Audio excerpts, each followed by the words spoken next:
My name is Catherine. I am a geologist and I am working in mines as a mine geologist. I got interested in mining because I've been working in exploration for a long time, probably about 10 years or so. And I realized that I didn't know what happened to the deposit after we figured out what was going on, after it went to mine. So I'd done grassroots sampling, soil sampling, till sampling. I'd done drilling programs, kind of planned and managed and ran and participated in drilling programs.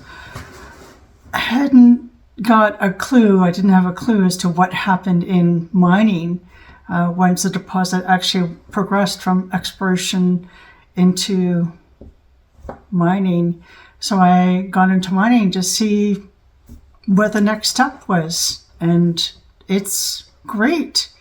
It's I really like it. I'm really glad that I made this move. A day in the life of a mine geologist, just like in exploration, it can totally vary depending upon the size of the crew that you're working with, the size of the deposit, the size of the company. So my day has varied depending on the role I've held and where I've been, from doing underground beat geology, which is basically going underground and doing all the mapping and the sampling and basically finding out what's going on in the underground with the mine and communicating and conveying that information with people, my supervisors and the rest of the team that I'm working with, and then taking the mapping information and making sure that that gets into the model. Hopefully that model is being updated on a regular basis. Sometimes I end up going underground with a piece of paper and putting everything down on a piece of paper, and then bringing that piece of paper up and adding that to a whole bunch of other pieces of paper, and then eventually that gets digitized and put into, for example, a mine site model, a 3D model. And sometimes I'm lucky enough to have a tablet. I can go underground and do everything right on the tablet and get back upstairs into the office, just plug it in and upload it, and it's all automatic, which is great. Sometimes I end up working in an open pit, and I'm the mine geologist in an open pit, and that is a little bit more involved, and that can be looking at the deposit, doing the production, doing grade control, figuring out the assay results for the samples that have been taken from the blast holes for a particular pattern or particular bench, figuring out which of those assays are ore grade, doing an ore block, doing material routing and communicating that what material is going to where to everybody else on the crew, and also communicating in particular with the miners. Most recently in an open pit here in Nevada on the Carlin deposit, I ended up spending a lot of time looking at the materials. We have a lot of refractory ore. We have a lot of silica, high silica ore. We have a lot of calcite and those things, and swelling clay. And those things cannot go in the heap leach pad. So it can be very, very challenging to try and figure out what kind of ore we have and where it's supposed to go and how to get the best recovery out of that. And it involves communicating with the loader operators, with the dozers, with the haul truck drivers, with the blasters, with the engineers. It's quite the process. It's very involved. What is my favorite thing about working in the mining industry? Honestly, I think it's because it's never boring. It's always something new. Every day is something new. Every day I learn something new. Every day I am talking to different people. I'm learning things from them, working on something new. I can be working on reconciling our mine model, our grade control model, with our exploration model, and seeing what's different, what's the same. If it's different, why is it different?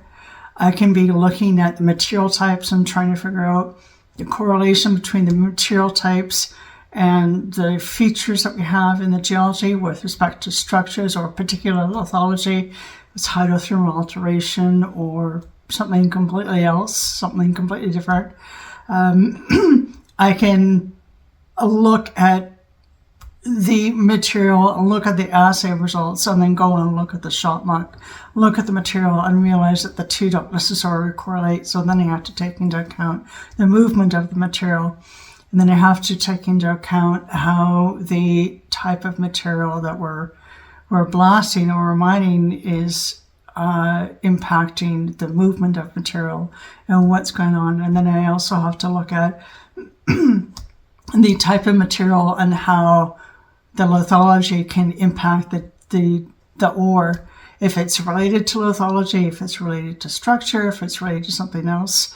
Working in an underground mine, I'm underground.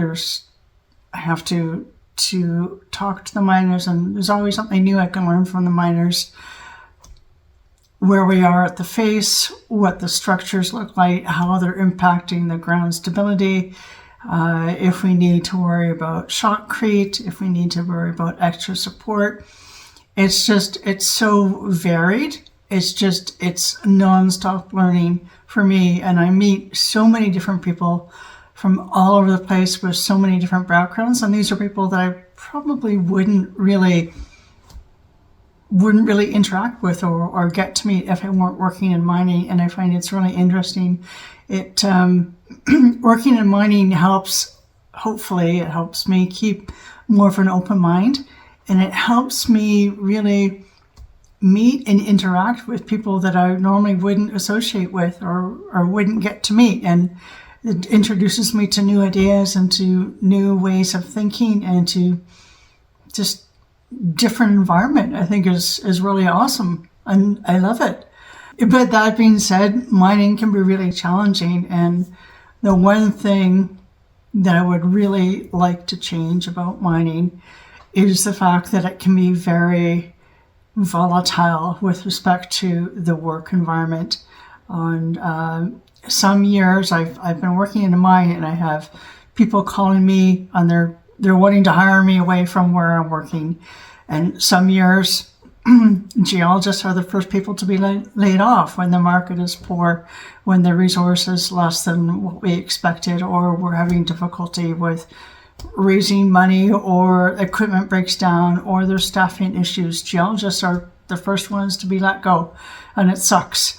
I really, really wish that there was more stability in this industry, and that geologists would be able to take on a challenging role that's so variable and so interesting, and have that stability as well, instead of always being laid off.